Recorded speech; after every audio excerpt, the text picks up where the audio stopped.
Welcome to the Her Voice Shines podcast, where we celebrate the power, brilliance, and resilience of women everywhere. I'm your host, Shanasia Washington. Join us as we share inspiring stories and insights from extraordinary women who have found their voice and are making a difference. Together, we'll create a ripple effect, illuminating the path to visibility and empowerment. Let's break barriers, shatter ceilings, and lift each other up.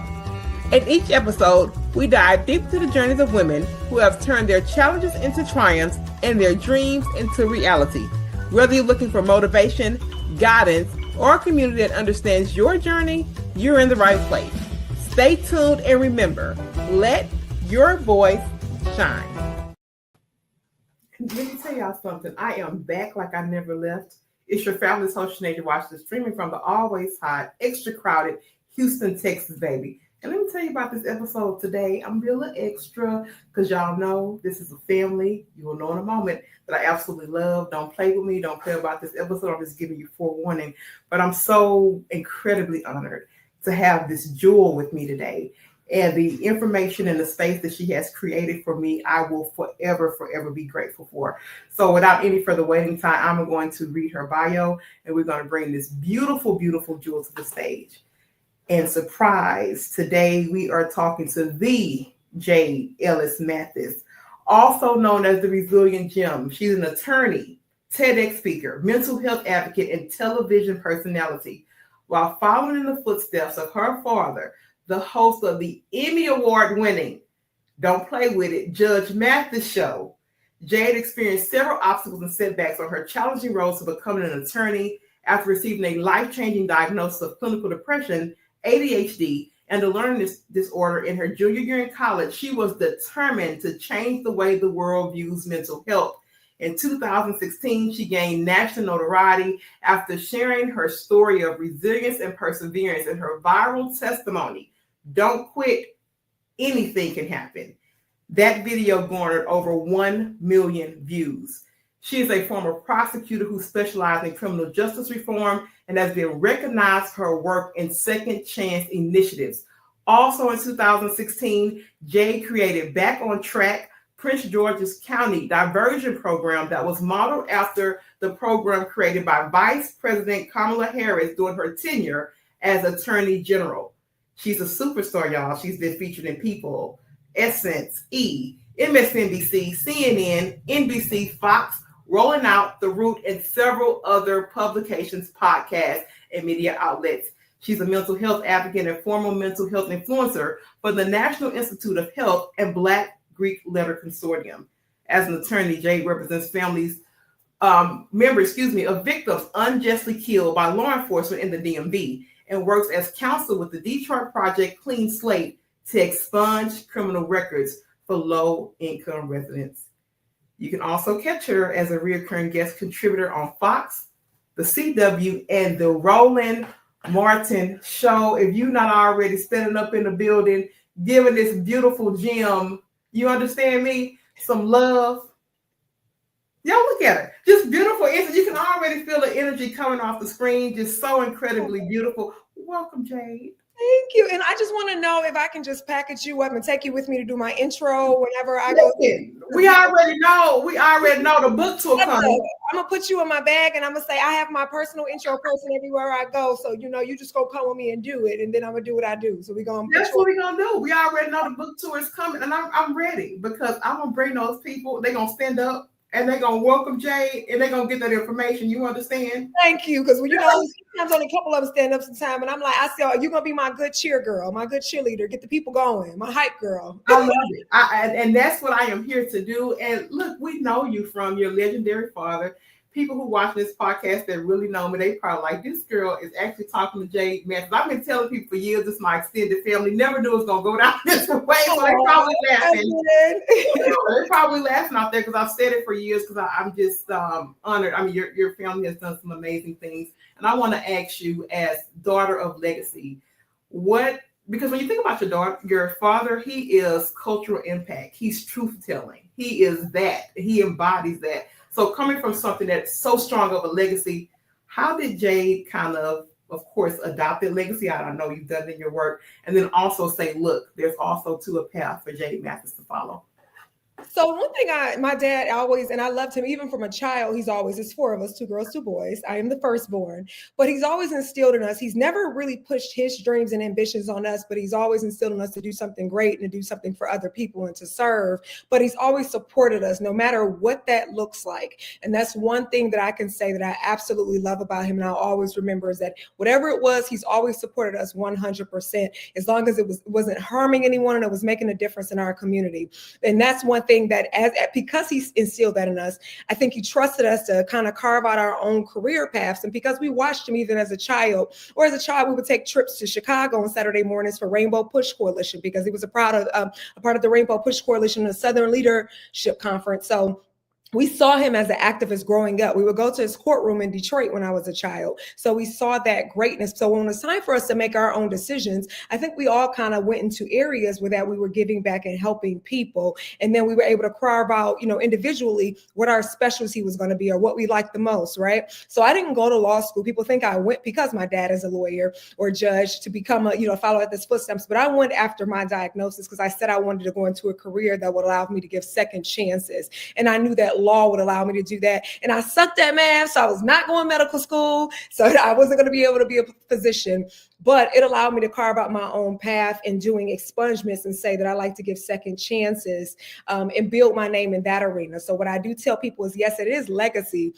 However, you're supposed to build on that legacy, right? Your parents work hard. They go to school so they can afford these certain opportunities in life for you. And I tell people all the time, people who don't look like us do that to their children, do that for their children, and their children are successful. So more people who look like us, I wish they would start doing that for their children so they can carve their own path and expand on what their parents started.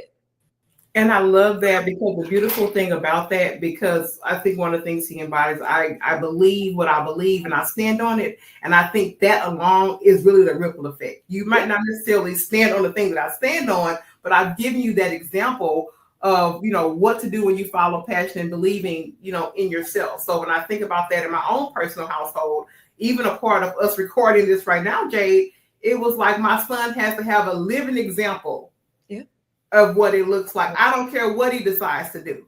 Yep. But all of the things that I am speaking and declaring over you to show up and be who you are and do all these things, guess who else has to do that? Yep. You're absolutely right about that. It has to be that. So thank you for sharing that. But you know what I really love? She called herself the expungement guru. And I was sharing with Jay when we met initially how I had this touch point here recently with the criminal justice system and some women that had been incarcerated, and really how it's changed my life forever. Never expected to even touch that. But tell me about that title we talked about a little bit, and really tell me something that people get wrong about second chances. So the funny thing is, when I was a prosecutor, I used to be a prosecutor for 7 years for Prince George's County, Maryland. And my chief of staff at the time, because I was one of the only people in the office that did expungements and I actually specialized in it. So I've probably done to date, and starting in 2017, I've probably done about 50 expungement fairs all over the country in different states. I've probably expunged definitely over 1,000 records. So she gave me the name and she said, you know what? No one can do these expungements like you. I'm going to call you the expungement guru. But it's funny because it's funny how God works, because I actually fell into expungements. I was a prosecutor, but whoever was doing expungements at that time, I was a baby prosecutor. I had just passed the bar. They were about to leave. So someone asked me, the supervisor asked me, could I stand in for expungements until they found a replacement? And I'm like, okay, if you can train me, I can stand in, I guess. And I stood in and I actually enjoyed it. So when the new administration came to hire, they came on board and they said, we heard that you were really, really good at these expungements, and we want you to become our expungement attorney for the office. So I said, look at God, when you are obedient, you just say yes and be a good team player, and maybe something that you actually love and is rewarding to you. And I wouldn't change it for the world. I absolutely love expungements. And besides that, civil rights, I don't think any other area I would be interested in practicing. So I actually fell into that title. And during that time, I learned that so many people, a misconception that people have about the criminal justice system is that, number one, people can't be reformed, or once a criminal, always a criminal. And I always tell people, we are all one decision away, including me, one decision away, one poor decision away from changing, from having a record that will hinder us for the rest of our life, right? So that could have been anybody. I always say, there but for the grace of God go I. That could have been any of us. So it's easy to point a finger because that person, guess what, got caught. Some of us just didn't get caught or something intervened, but that could have been any of us. Also, that notion that they're doing it because they want to, or they like to be a criminal, or like to take advantage of people. Always differentiate between two things. There's crimes of opportunity and crimes of necessity. Crimes of necessity, which is what a lot of our people commit, right? And when you're talking about prosecution in these criminal justice systems, guess who gets locked up? Us, right? Who are from these lower income communities and those type of things. So crimes of necessity, if you had to leave out in your neighborhood and worry about somebody jacking you, you're going to have a gun on you too, right?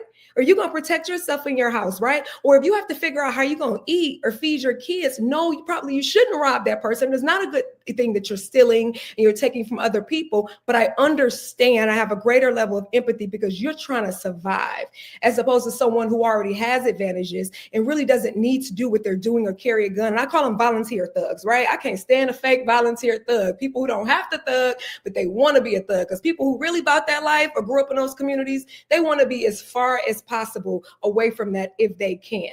So I think people don't realize that it's not just, oh, I'm a bad person. It could be one bad decision that person made that haunts them for the rest of their life, but it doesn't mean that they don't deserve a second chance. And I've expunged so many records for people, and they've gone on to do tremendous things. And it's the most rewarding feeling in the world.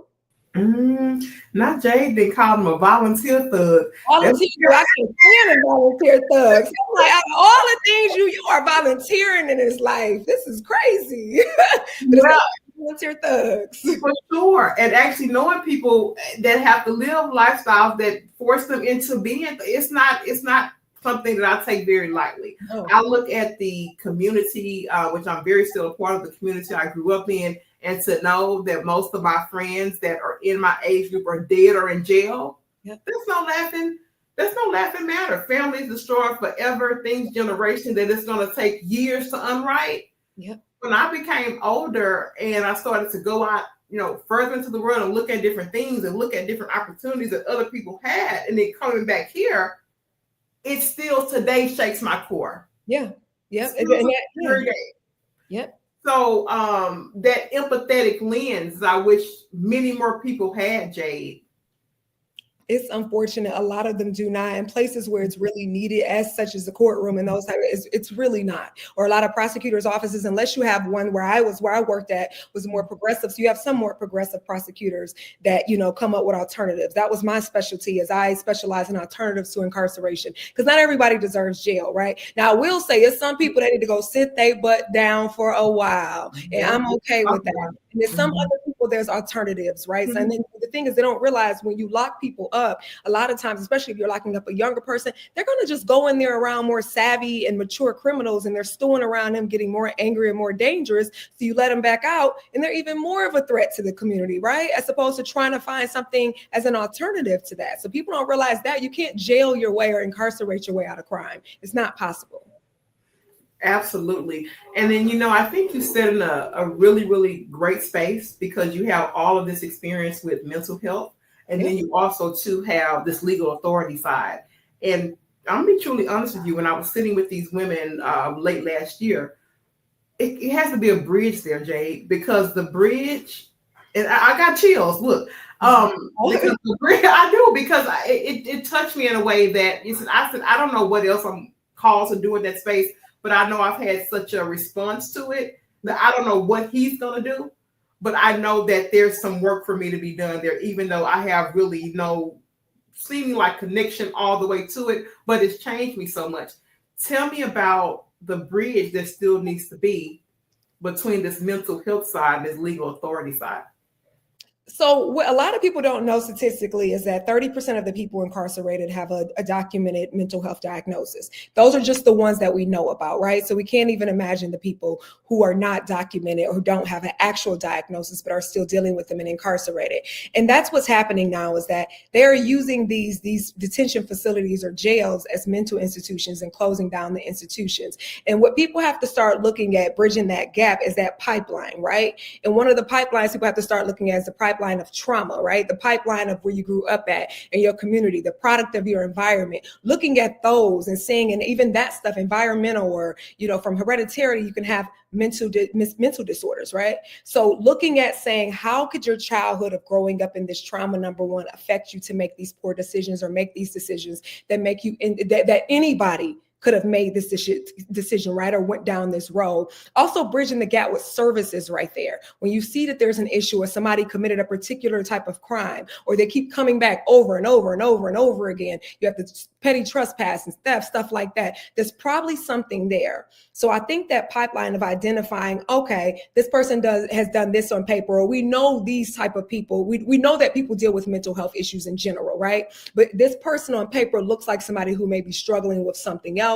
So this is something we need to look further into. And even like the department, the education facilities, from high schools to middle schools to colleges, even paying attention there, especially if you're in an inner city or high crime area, a lot of times those people or those children, that's what they call it, the prison, the pipeline, the school, the pipe. They try to say school to pipeline. I said the prison, school to prison pipeline a lot of times, because if you're not giving these students these resources or families these resources, that is where they end up. So I think starting from a childhood, from early on education, identifying those factors there and bridging the gap between there, that could be a good bridge.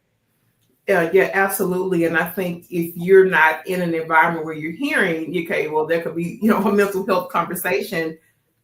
I mean, it's like worlds away when you get to adulthood and you've already been through the system and you've done all this kind of things. Just so much you have to unlearn and unwire to even have a, vulnerable conversation around mental health.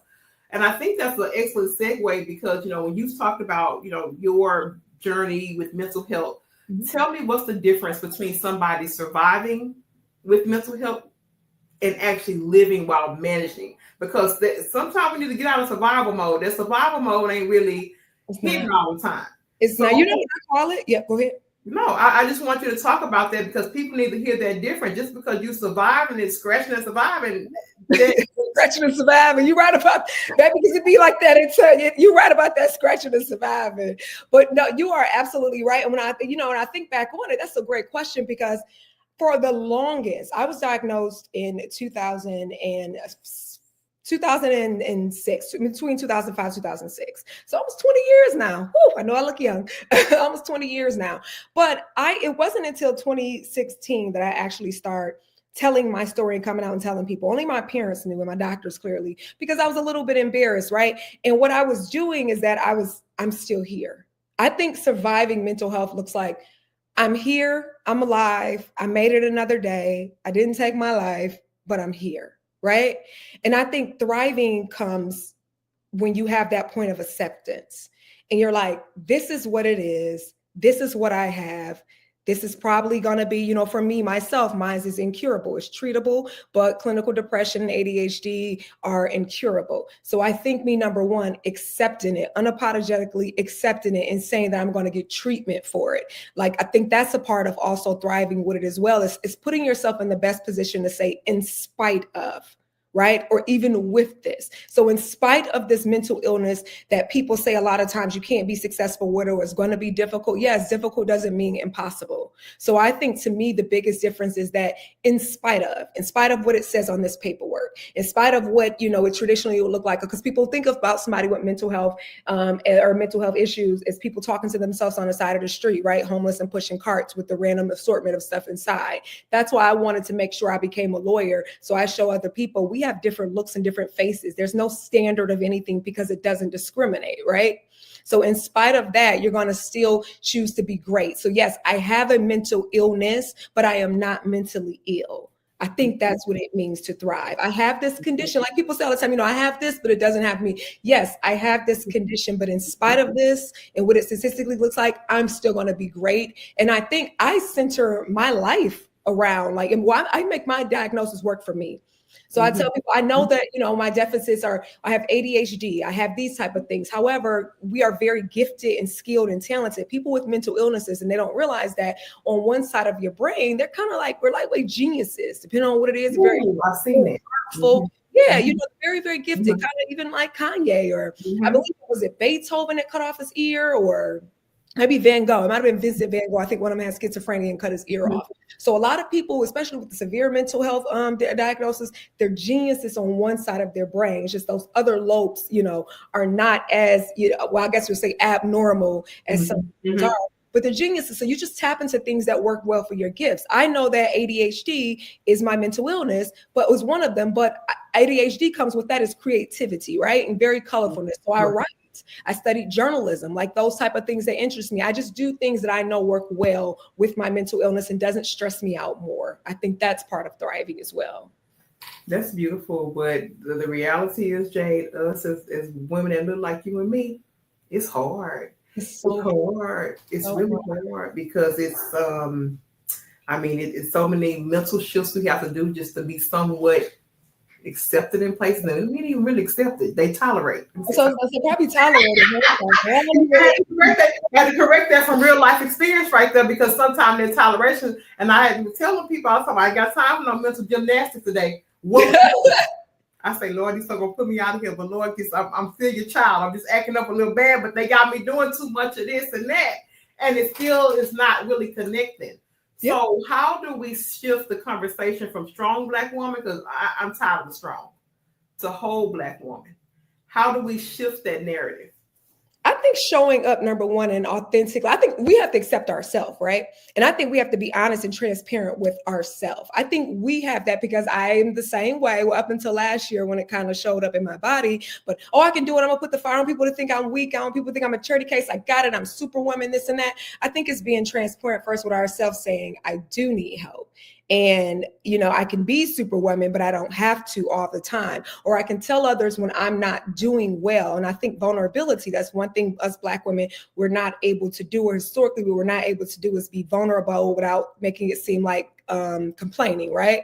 Or that aggressiveness anytime we say anything. But I think it's number one, being transparent with ourselves, saying, okay, I'm going to have to cap this. I did, this is what I'm able to do. I understand. And you can feel how you want to feel about it, but these are my boundaries. This is what I'm able to do to protect myself. And I also think going to therapy, something that our beautiful Black people do not like to do for some reason. And, I know it's because of this stigmatization in the Black community with mental illness, but I think going to therapy because somebody can help you look internally, right? And those things and those traumas that you may not understand that this savior complex or this hero complex is coming from, like that burns you out. And like I said, being transparent with other people. When I was a prosecutor and I noticed that, after hearing all these horrible cases every single day, I did traditional cases for a moment too. And I think it was a vehicular manslaughter case in which children had died. And it was, the person was drunk that was driving. It was body parts all in the trees. It was just a horrible case. And I got back to my office, and when we knew that we had a new case on the docket, we knew we had cases, there would be a blue stack of folders. It would be a blue folder this thick on our chair. And I looked over and I just came in the office to close my door to cry, because we can't cry in court as prosecutors, or you should not cry in court. And I remember looking over, there was like 6 of them. And I was like, I have to go, and I have to go right now, because I'm about to have a Britney Spears moment in here. And I'm not talking about the one in the cute spinning dresses right now. I'm talking about the other one with the cars and the head shaved. I was about to have that moment. And I went and told HR that day, I need to go now. And I need you to email me whatever paper I need to take a sabbatical, because I'm about to lose it. And my cup was completely empty. And I knew I had to be honest with myself and say, this is time for you to step back and take a break, because you're about to break, and refill your cup. So I think being brutally honest with ourselves first, and then advocating for ourselves. And that's beautiful, because even though you're saying that some women don't even know that's an option, that you can actually stop. You can stop. So you're going to be forced. Something be forcing to stop. The thing is, you can voluntarily stop, or you could be forcing to stop. And even with that too, taking a break. Some days I literally get up and I'm like, no, I'm not about the life today. Like, no, it's not giving. Or I'll be working and I just will get in a certain mood, and I'm like, you know what? I'm going to close this laptop and wrap this up today. And I will always tell myself, I'll try again tomorrow, but I will not quit. Or I always say, Jay, a bad day doesn't equate a bad life. So you want to have a bad day today, go ahead, wrap it up. Don't fight through it. Don't push through it. Don't torture yourself through it because it's going to get worse. You're going to be burnt out from tomorrow. I'm trying to wrap it on up. Know when to hold them and fold them, Black women. Know how to hold them and fold them and pick them back up later. Oh, I love it. So what's a happy and healthy day look like for you now, whether it be emotionally, spiritually, physically, knowing that you've had to get to a point where like this is almost a breaking point. I had to kind of put some little pins in there to reset. What's that day look like where Jay knows this is a happy, fulfilling, connected, and grounded day? What does that look like? So a day for me is that I'm not particularly a morning person. But when I do have court, I will be up in the morning. If not, I'll give myself that grace or the weekend to kind of, on the weekend I'm not working, to sleep in a little later, maybe 10 o'clock. So I don't force myself to jumpstart my body, especially with depression, because it already feels like when you wake up, mostly every day, there's a ton of bricks on you, right? So you already have to gather and give yourself a pep talk to get out the bed, because people don't understand with depression, you're operating most times at 30%. Maybe 40%. So it's like I give myself that grace to say, all right, I'm gonna work my way out. I'll look at a Bible app, right? Or I'll do a devotional. Then I'll get up and I'll tinker around online, check some of my emails. I'll eat. Then I'll go outside, maybe do a little walk. I honestly, to be honest with you, if I'm not working, I give myself freedom to, as long as my priorities are out of the way and I do them, I have things that need to be done within a certain time frame, but I give myself grace to say, okay, you can do this amount right now. You space this out to tomorrow. You space this out to tomorrow. But my days, because I used to be so stringent with it until I got sick last year, unfortunately, I let work and stress give me an ulcer and gallstones. So I had my gallbladder removed recently, and I am now just trying to get back to me and trying to get back to me mentally, physically, emotionally, all of those things. So now a lot of times I just take it easy. And one thing that I am proud of myself that I learned to do, because at first I was like, oh no, you got to get up, go in the office, you got to do this and do that. I lift up and I open my laptop and I'll brush my teeth, wash my face, comb my hair down, put my blouse on, and I'll work from the bed sometimes. And that's what relaxing looks like to me, or a good day looks like to me, because I know that I'm not going to be physically ill, but I know I'll still get the work done, but I know it's still kind of on my terms. So my focus right now is, because I was on everybody else's terms for the last, 15 years, and I've been working 20 years, it's on my terms as long as I get it done. And I'm honest with people, give me the deadline, you'll get it then. Don't call me all between. Don't call me before. Don't call me none of that. You're going to get it. I'm going to do it. But I do little things like I'll go look outside. Like I said, I'll do what's relaxing for me in between those priorities that need to be met, but they will get done. Mm-hmm. I just run my own schedule, girl. I run my own course, my own schedule. Come on now. But I'm telling you, I think if I was in a model where I used to be, where that schedule had to be so rigid, I don't even know if I'll be talking to you right now, Jay. And I want to be completely honest with you. So part of those, me taking a break, very similar to you, and we talked about this before, where I had to leave it all alone for about a year. I said, that saved my life. Y'all don't even know. I said, I don't care about the dressing up. Y'all seen this fancy financial services job. Baby, I said, the job can't be that good if it's killing me. The job can't be that good. Listen, it can't, right? It makes you look differently too, through different lenses too, and see what's most important. And I felt that in that time, I had to package this pain to make it more digestible. Not only for the folk at work, but even the family. I had to kind of package it because you don't want people too worried and, oh, what you got going on, and you know how this goes. Yeah. So, tell me about navigating, because this is a real conversation about packaging pain and really the urge to resist that, because you could be killing yourself. So tell me about that packaging of pain and really the urge to resist that. So one thing I like to say about myself is I keep saying this word because that's what I pride myself on being, is transparent and authentic. And I let people know when I'm in pain and I'm not doing well. I don't package it, because guess what? We're human, right? We're human. And I let you know. And that way, sometimes we have to let people know when we need help or accountability, because I'll let you know, because listen, I may not be able to show up the way you need me to show up, right? That's even as a child, as a sibling, as a friend, as an employee, as a colleague, as a spouse. I may not be doing well because I'm going through it, and I may not be able in this season. And I want to let you know that, or I may need you to show up a little bit more in this season for me, or I may need you to give me some more grace in this season.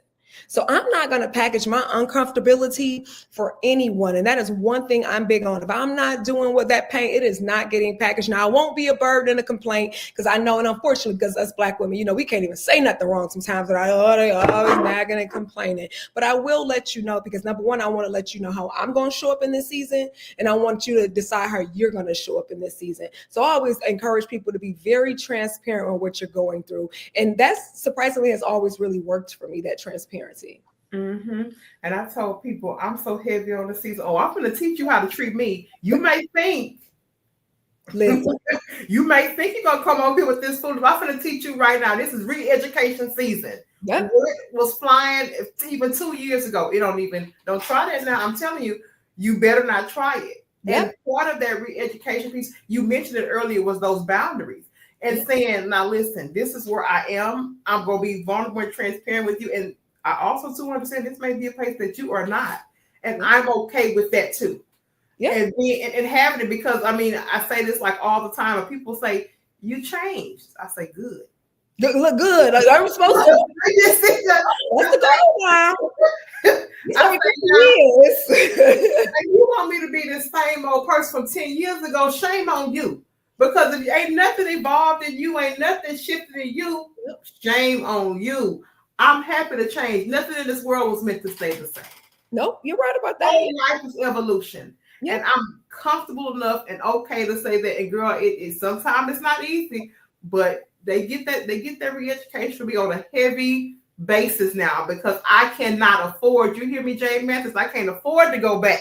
Listen, I know, okay? I just, listen, these little stitches marks in me, every time I just look at them and I'm like, see, girl, yep, you're not going to make this more palatable for anyone. I will say the only times I do feel like sometimes that I have to package it is when I am in court or in trial. Remember I told you, like what I talked about, as a prosecutor, can't really cry. That stuff still, I've heard some really terrible cases, and the cases even that I do now, I've been to 6 funerals of 6 Black boys that laying in casket watching deceased that was killed by police officers here in DC or, in the DMV area. So that type of stuff. And I'm the attorney. So I'm doing press conferences, speaking on behalf of the family. That's not a time for me to be able to show as much pain as I want to, or I would like to. So those are instances where I do have to package it and kind of suck up the tears and put on a role, right? Play a role.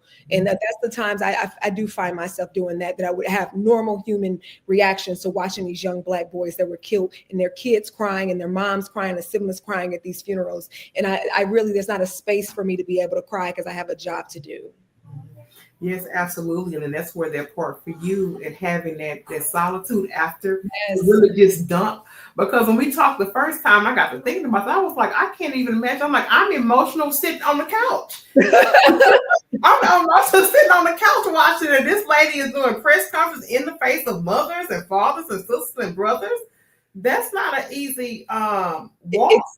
It's not. No, yeah. And like you said, that's that Black strong woman cape that I have to put on, because they wouldn't expect a male. I guess a male, they would look at me if I was to cry and say, oh, if it was a male attorney, he probably wouldn't be in front of this camera crying when he's talking about that. So that is, sometimes I do have to package that and say, all right, let me put on, my mask. Let me put that mask on while I'm in here.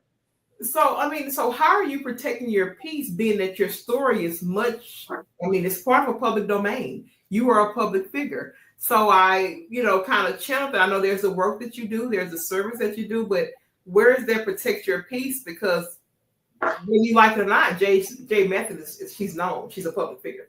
Oh, don't remind me. I keep trying to think of myself as a regular person. I think I'm an ordinary person.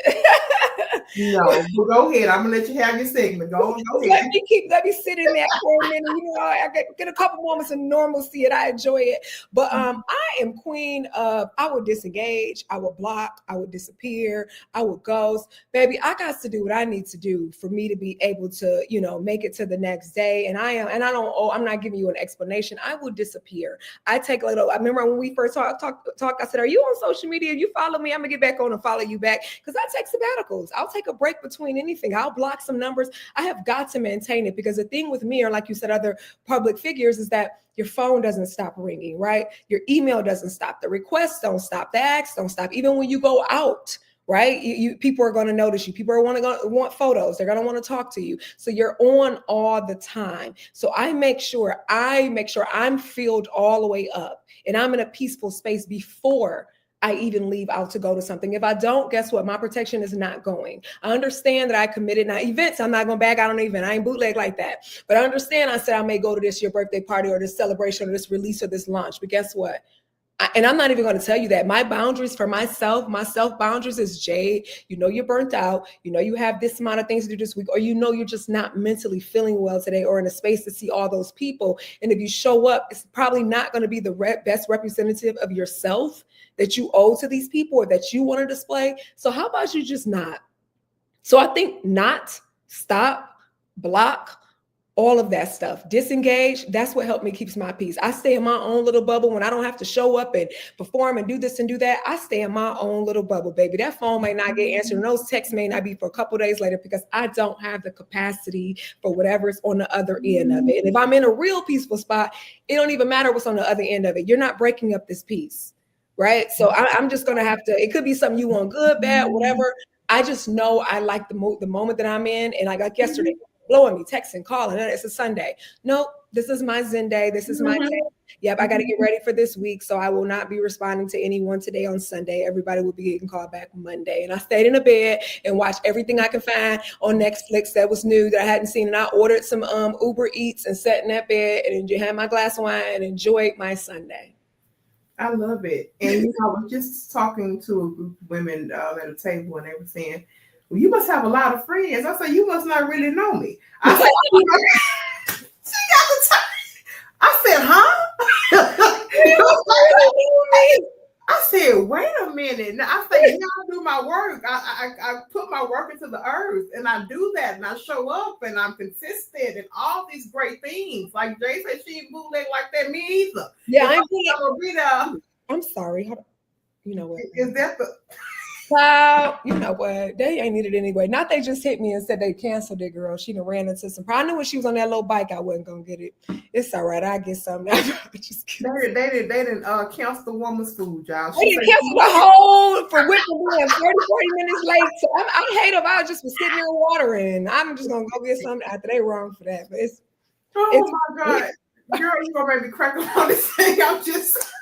I hate if I was sitting here about to fall out starving. They lucky I got some little fuel in me.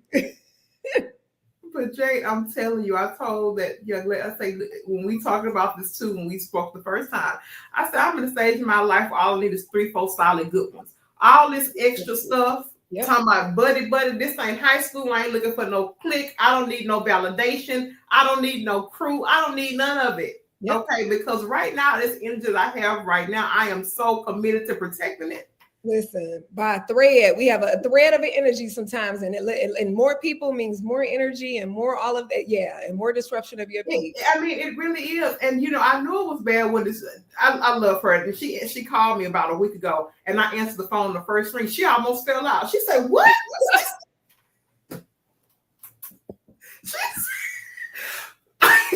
I had to even stop and laugh. She said, "Hello." She said, "I was prepared to leave a message." She said, "I didn't think you were going." So they know, and that part of peace protection, I can't do a whole lot of. When I get there, I'm gonna be pure, I'm gonna be genuine, I'm gonna do the job, I'm gonna love on the people. But after that, I'm trying to call now. That's what's up. Know your capacity. You got this much, and you got to do the right. Like I said, like me particularly, when people who deal with mental health issues, we already start off at a deficit. So you only have so much to work with on a daily basis. So you have to be very selective what you work with, or you'll lose it. So that's one of the best advice, best business advice I can give people who deal with mood disorders or mental health challenges, is because they don't realize we start off at a deficit than most people. Yeah, well, you got a whole lot to give. That's why I tell you, I'm like, I ain't got it, baby. I ain't got it to get. I don't have it in me today. I'm done. No, I can't. It's just honesty. It's just from an honest place. Right. I don't got nothing for you. I'll tell somebody in a second, baby, I ain't got nothing for you. I don't have anything for you at all of any of you. I just don't. Oh, but you know what, Jade, I had to grieve a lot of really lost. And we're not talking about people dying and going into the grave. I'm talking about things I had to grieve, people that are still here, situations that are still here, that I had to say, yep, this ain't it. Yep. And this stuff been rocking since 86 when a girl came out. This stuff been rocking. Oh, yeah, that's a long. Oh, yeah, you had to. I know you did some breathing. Yeah, I know you did. I mean, this is stuff that like you've been a statue. You know, this we've been there. But baby, I gotta let you go. So tell me about some things that you've had to grieve in order to grow. Because I'm in a process right now, like we just talked about. I've had to shelter and chill. I'm grieving some people that's very much still alive, but I don't want to just go out and eat and talk about the shenanigans. So I have to grieve you a little bit because I really can't do it. It's so interesting that you asked that because I'm actually in a current season of grieving. You know, like I told you, after I got to the point and I figured, because I've been sick for about 9 or 10 months, and it took them a while to figure out what it was. And going through that experience, you know, like I said, I'm a very candid person. So people were continuing to tap on me and reach out to me and to do things that come to things. And I was unable to. And listen, for some people, they still ain't care, baby. You would have thought that I'm like, y'all, you know, I'm like, I could barely get out of bed some days. And, you know, I lost 30 pounds. And they're like, hey, can you come to this? Can you do this? Can you do that? So that taught me that the life that I thought, you know, me showing up and being here and going to these events and more, I have a very philanthropic spirit, right? And a servant heart. But I have to grieve even right now. And even as a lawyer, you know, I've been a career lawyer for 10 years now, but I'm grieving now, changing over to the next season of my life. And number one, it's not going to look as service oriented as it did before, because when I showed up for everyone else, I couldn't show up for myself. And then when I looked around from my bedside, you know, and my anesthesia, all of that stuff, a lot of those people were not there. So I'm grieving what it looks like to show up. Number one, for people, I'm grieving that. And I'm grieving a lot of friendships, relationships that I thought that I had. I'm grieving that. And I'm just, you know, looking at the way I look at people. I'm grieving my lenses that I once had, because I was one of those people. I can be, even though I was a prosecutor, I'm a lawyer, I think the best of everyone first. See, I like to think the best. I see something good in everyone. So I can kind of look through rose-colored lenses. Baby, the rose color got some prickles in them now. I was like, oh Lord, they got prickles and spines all in them. I'm gonna have to try to get back to that because they looking real foggy right now. But grieving that and grieving being a full-time lawyer, because I know my body, when it took that hit and those emotions and everything, and messed all up in my gut system, and that's how it showed up. That's not for me. Being in that career where it's, you know, it could be very stressful. It could be very, you know, it could be very, very stressful. It can be a whole lot of work, a lot of emotions and stuff. I'm transitioning now to more so public speaking, more so mental health advocacy, more so, you know, trying to become an author. But I still am going to grieve all those years I spent as an attorney, all those years taking the bar exam 6 times, you know, all of that hard work and effort. I'm grieving thinking that I probably would have been practicing for 20, 30, 40 years and having my own firm, to my new reality of that, Jay, your body is not going to be able to handle, you know, your stress level. It's not for you. Some people can deal with those type of things, being on and being stressed out and very high paced and and like that type of stuff. Girl, you don't, and your body don't, and your brain don't. So you're going to have to grieve that lifelong career you may have thought you had as an attorney, a trial attorney, and having your own firm, into probably not having that anymore. So that's kind of now what I'm accepting but it's in the best interest of my health, mental, physical, and emotional. But it's still a little harmful that I am unable to probably, you know, use that law degree that I fought for all those years. I can still use it, just not to the capacity that I thought at the time that I was going to be using it. Absolutely. And you're right about the seeing people, because that was me. Like, I thought, oh yeah, this girl, Jack, I could see it. Like, that person is this and that, but I could see something in them. But now, I don't know if I'm shifting over to the old lady side, or I don't know what it is. But I'm like, baby, what's all this talking for? What do you need? Listen, what you want, what you need. I look at it, I come in like this. I'm like, something ain't right. My spirit, something ain't right in my spirit. What they want, I'm looking at. So you know, we got to work on a good medium in that. I think we have to work on that. I need help. I'm gonna say I'm gonna need a little help, because I'm going to the other side, because I don't be trying to hear. Like I'm really quick, and I say, "Oh, what happened to you, girl? What happened?" Look, you might be like me. I had to realize myself. I said I operate in extremes. So I'm either one or the other. I'm rose color. Oh, there's something good in everybody. Oh, people have guard. You just gotta. So like, girl, if it was for you, if they needed it, if you listen, baby, the shoe was on the other foot. Remember, it was on the other foot. It's the same people. Okay, so we got to get some middle ground, Jay. We got to find.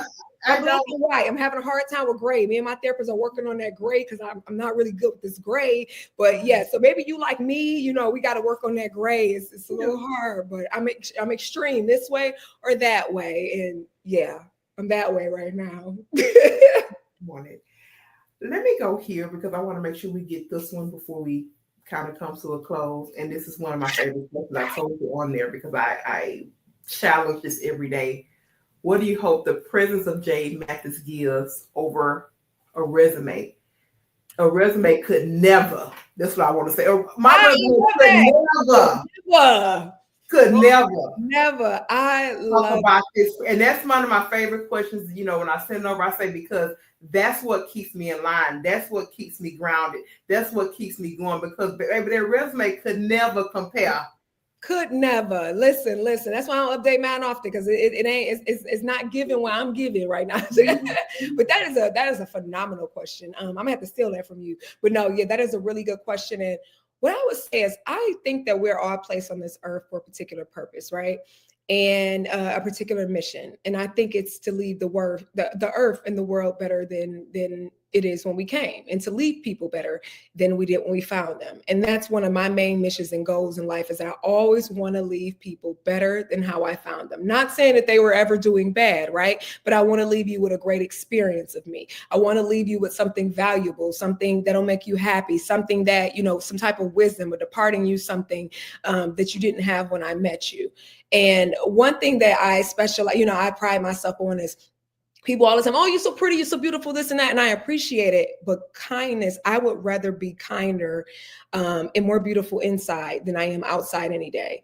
And I pride myself on making sure that I'm beautiful inside and I'm kind inside, more attractive inside than I am outside. So I always like to move in gracefulness. I want people to encounter me as a graceful person, as a genuine person, right? I want people to walk away feeling seen, heard, loved, understood, accepted, and most importantly, valued, because I know what that feels like. That is so, so beautiful. And like my old Sunday school teacher say, clean it up from the inside out. I say, girl, that's getting a little different now. So I'm an old crow now. So right, we ain't got no. We like, all right, now we work on the inside, dog, because it's outside fading quicker than but it really, really does hit different now. And that part of just being internally clean. And I tell these women that come, I say, baby, you sure you want to build a brand with me? Because you're going to build this thing from inside out. I might not be the right person to connect with because this is the form of teaching and vibe that you're going to get. Yep. I say, because everything that you have seen me do scared, it is a testament of the self-worth that is finally coming out to the surface. Yep. That's all this is, no matter what you see me doing. Yep. So if we can't connect like that, I'm happy to say, I ain't it, baby. Go find somebody else to help you. Somebody else to do it, baby. I ain't got nothing for you. I can't do it. Let me ask you this question, but I think this is also a good one. What has advocacy taught you about pain? What have advocacy taught you about power? And what has pain taught you about purpose? Oh, because those right there are the plays. Because when you are in the place of advocacy, you have a different view. It teaches you something different about power. Mm-hmm. This I know. And the same thing in the crux of that pain, when you don't understand this, that's what purpose ignites, because I've been there. Yep. No, you are so right. The advocacy that what advocacy has taught me is that you have to be a servant, right? A servant. A lot of advocates are leaders, right? So you have to serve. You have to have a spirit of servantship, and it shows you how to serve, and it shows you how to serve from a place of humility, from vulnerability, from empathy. And I think that's true power, right? I think to use your voice for the voiceless is one of the main components of advocacy. And I think to do that, you have to have that humility that comes with it to be able to relate to someone else and feel their pain and still use your voice because they cannot use their voice at that time. That showed me power, and it showed me how much power that I have, right? Because I'm making the difference between if this officer that killed your son goes to jail or stays on the streets. I'm making a difference between, you know, that my voice can make a difference between, you know, how you process your son being killed and what we do in the meantime of us trying to get justice and what justice looks like. So me being a servant to you is actually me coming off what a lot of leaders, you know, are as advocates, coming off of that pedestal that people put us on, or a lot of people put themselves on, that are advocates, and saying it's true power in humanity. It's true power in vulnerability and being able to humanize this person in a situation. And baby, with pain and taught me about purpose. Whew. One thing I always say, and I play it in my head so often, especially when I'm going through a painful situation or a painful season, is that as long as you have breath in your lungs, you still have purpose here on earth. So even if it hurts, even when it hurts, because you're going to have things that hurt and painful seasons or rejections and things that don't come the way that you want them to, or you thought they were going to, you still have breath. So when I think about it, Jade, you're still here, right? You woke up, even if you woke up to cry another day, even if you woke up to stay in the bed another day because you're so depressing, there's so much pain. Even if you woke up throwing up every day like I did for 8 or 9 months before the doctors figured out what it was, you're still here. So there is a purpose. You have to figure out what that purpose is. But if you didn't have one, you wouldn't be here. Your chapter would be over. Your book would be over. Your book would be ended. So if you woke up, it's something. You still have a purpose. So powerful, because you have one of those bad days, like you said, bad day, not a bad life. Bad life. You'll forget that there's still something ground here, because he put you on a wake-up call list. There's still something that shall be done. And it makes sense afterwards. It always, you know, it makes sense, and what you take away. And a lot of this pain, you know, a lot of things I've learned out of the pain, particularly purpose, is that it births your purpose, right? So I didn't want to, like I said, I was going to be a news reporter. My degree is in broadcast journalism. Baby, I was going to be the next Barbara Walters. You couldn't tell me. Come on, Jade. I've been watching 2020 since I was 7 years old. Never missed an episode. But when I was diagnosed, you know, and I withdrew from school mid-semester and had to move back home, and then followed and then went back into school my senior year. I withdrew the junior year. But it actually shifted me and gave me an empathy for those who may not have, right? Who were dealt not a such good hand at life. They weren't dealt the best hand at life, or they go through trials and tribulations and obstacles. I had never really been through anything into that season in my life. So it birthed my purpose to say, you know what? I am going to help people who are giving unfortunate hands at life, right? Who have been through certain situations that were very painful, and they don't know that they can navigate their way out, or they don't have the resources that I do, because I'm going to be realistic. Because of who my dad is and my family, I do have more, you know, advantages or more resources than the ordinary person would have. However, you know, that helped me discover that purpose and say, this is what your mission is. Your mission is, you don't want people to feel pain that you did with your diagnosis. Or if you do, you want to let people know that it's okay, right? It's okay not to be okay. It's okay to have a bad day. It's okay to not be in it. It's okay to fail and get back up and try again. So that pain of taking those bars over and over, and then having that cancer scare right here, where I have my lovely war wound that I always say, my beautiful war wound on me, that birthed my purpose. And on top of that, I didn't know that sharing my testimony was going to go viral. So that turned me into something that I didn't even know was a purpose, for me to be a motivational speaker and public speaker and mental health advocate. I just started in 2016 telling the world about my diagnosis. So I definitely didn't think that was going to happen next. So after I told that testimony, and it was so painful for me to tell, you know, to anybody, I had just passed the bar. So to share it with the world, that was my first time sharing it with the world on that platform. But look what God had another purpose on the other end. He already knew, I'm going to take this story and this person, and he knew what he was going to do with it. And I had no clue, but clearly he knew all along when he was building. So I always tell people, everything I went through, I would not trade it for the world. If I had to go through it all, I don't want to get emotional because it was a lot. But if I had to go through all of it again, I would do it again. I know. And I told her when we talked last time, I said, Jay, you need to go back and watch that thing. I said, because I watched that thing when it came, like, early on. But of course, preparing to get here and speak to you, of course, I had to go watch it again. I love it. I'm gonna give you MVP. I'm gonna tell Carl First Baptist and tell Pastor G, I need you to give her MVP award for the most part. You know I got you. I said she really needs to go back and watch this again in a different season of her life, because so often we forget, because we know we see, Jade did her, testimony, 1 million views. But Jade needs to go back and watch that testimony. You are so right. And I do not go back enough and watch it. I really don't go back and watch it. And that season, all that pain really birthed the resilient Jim, who I am now. I would have never had that name. I would have never had it birthed me. That pain birthed the purpose of the resilient Jim. And I'm so grateful. I'm very grateful. It was. And we were talking, I'm like, Jay, we legit need to go back and do I need to do it once a week. I need to tell myself you need to do this once. So because when I do watch it, it's so strange because it's like me watching someone else. And I'll get teared up and I'm like, dang, somebody. And I'll be like, girl, that's you. Girl, that is you. That's you. Yeah. Do that. That's you. Yeah.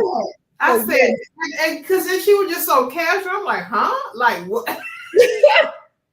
I'm gonna go back and do it, but sometimes it can be kind of like an author or writing a book or something. It could be a sore point. So I'm gonna be honest with you. A lot of times I only have gone back and watched it if I know I have to speak on it somewhere, a particular thing, because it can still be a point of pain, right? You overcame it, but watching yourself tell that story of that pain when you were in that wilderness and how you came in to have that on a tape, it does something to you. It does do something to me every time. But you're right, that story at the end, at the end, I got to remind myself. I have to remind myself. I'm just saying, that's all I'm saying. And since you're working on that book, go ahead on and rewatch it so you can get. Listen, I'm gonna keep saying it because it's time. I told her last time, like, Jay, where's the book at? I was looking all around the website. Surely Jay got a book somewhere. Jay ain't put the book in the earth yet, but she gonna do it. She gonna do it. It's coming. So it's definitely coming. I know. I gave her some tips. I already told Jay what to do, how to get it out. She gonna do it. And it's coming, y'all. And it's gonna be sooner than later. It's coming, y'all. I promise. I owe y'all. I owe that to me. I owe that to y'all. You do. Now we're gonna do rapid fire. It's just I love rapid fire. Here we go. Okay. You don't get a whole lot of. You get like a word or maybe a sentence or two. That's what you get. But this right here is to keep you fresh, connected to this resilient Jim journey, and stand it out of your mouth so that it comes to fruition in the earth. Love that. All right. One word to describe the season of your life right now. Awakening. Oh, come on, Jade. The last thing that you said yes to that scared you but stretched you. Ooh. Come on, you're going to work on here now. Ooh. I told you already. The last thing I said. And I know the answer to this, but I'm going to see if you know the answer to it. This. I'm just kidding. No. The last thing that I said yes to that. Jade, really? Oh, the last thing I said yes to is the Spirit of God telling me that it's time to change seasons and it's time to return somewhere I haven't been in a very long time. And I'm being obedient with that. And it's going to uproot my life and change my life. Like it's never been changed before. And I am terrified.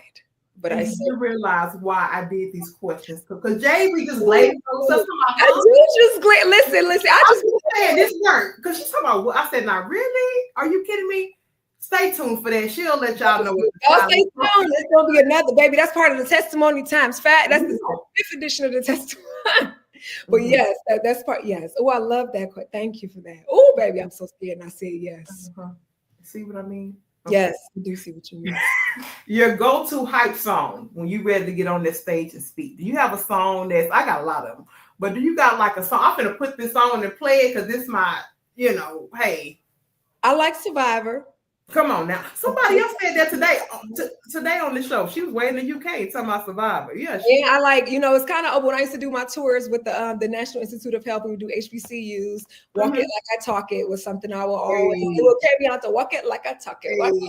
And I would do the little walk out there because listen, baby, you're gonna get 100% no matter when you talk to me, how you talk to me, where, and I'm gonna walk in it and I'm gonna be authentic in it, and whatever come out this mouth, that's what's in my heart, and I'm gonna walk it like I talk it. And you're gonna get a straight shooter every time. But that and Survivor. Coffee or tea? Coffee. Oh, you're a coffee girl. I'm a tea girl. Tell me about a quote or a scripture that you come back to often. Oh, I would say, of course, Jeremiah 29:11. That's good. For another plans that I have for you.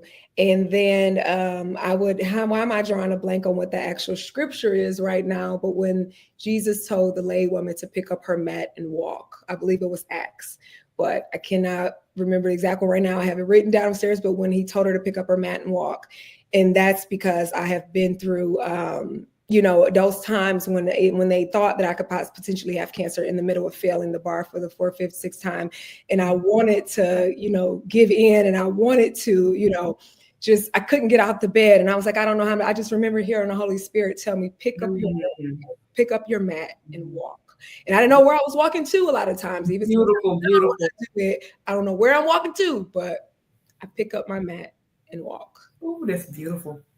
Something people assume about Jade Mathis, but it's totally wrong. That ain't it. People assume that I'm stuck up. A lot of people assume. I know.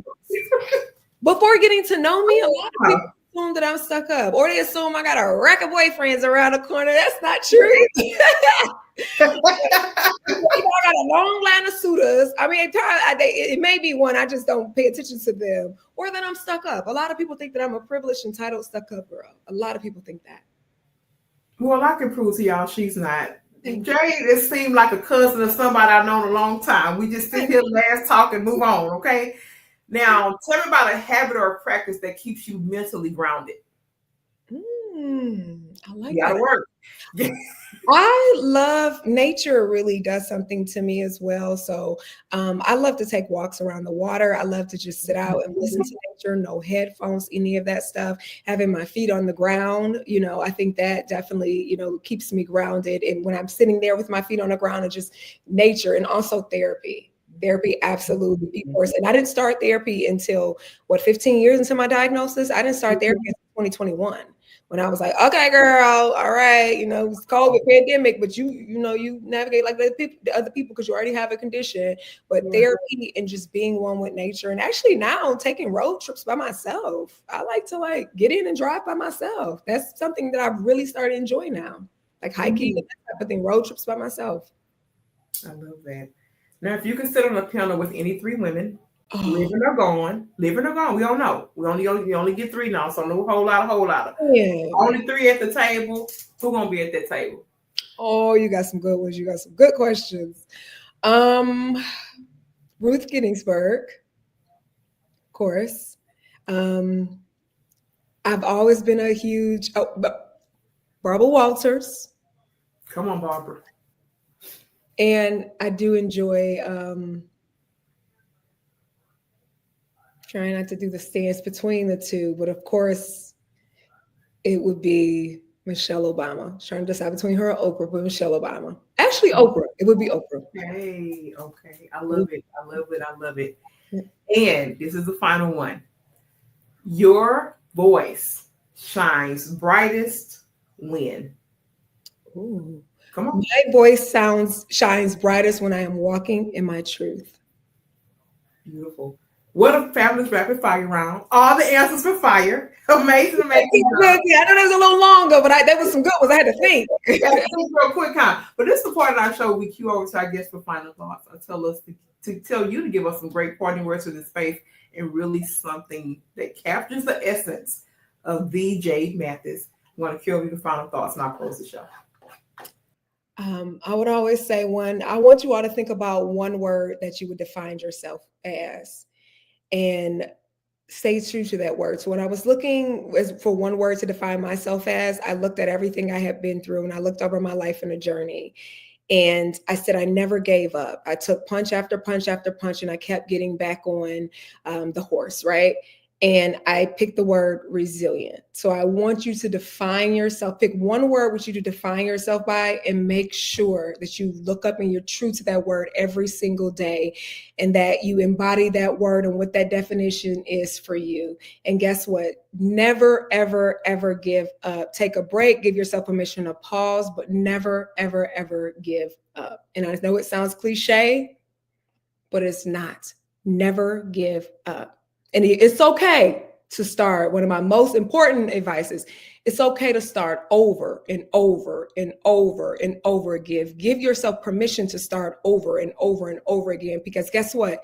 You are the author of your own book, right? You're the author and the main character. So give yourself permission to write and rewrite your story as often as you need to and as necessary as you need to. Give yourself permission to, because it's your story, it's your life, it's your book. Guess what? You better make it good, girl.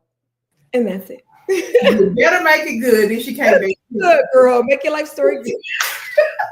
Listen, Jade, we've been speaking for a whole hour and 3 minutes. Don't even feel like it. It just No, it did. It just felt that good. And I thank you so much for creating the space. I thank you so much for being the face of resiliency. I thank you for doing it your way, even having such strong legacy.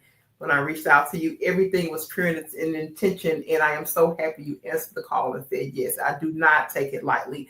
I want to tell everybody out there in the Her Voice Shines podcast, miraculous things happen when you let your voice shine. And like the old church folks say, I love you, ain't nothing you can do about it. And I'll be back. I'll be back next time with another amazing woman on the Her Voice Shines podcast. And until then, we are out.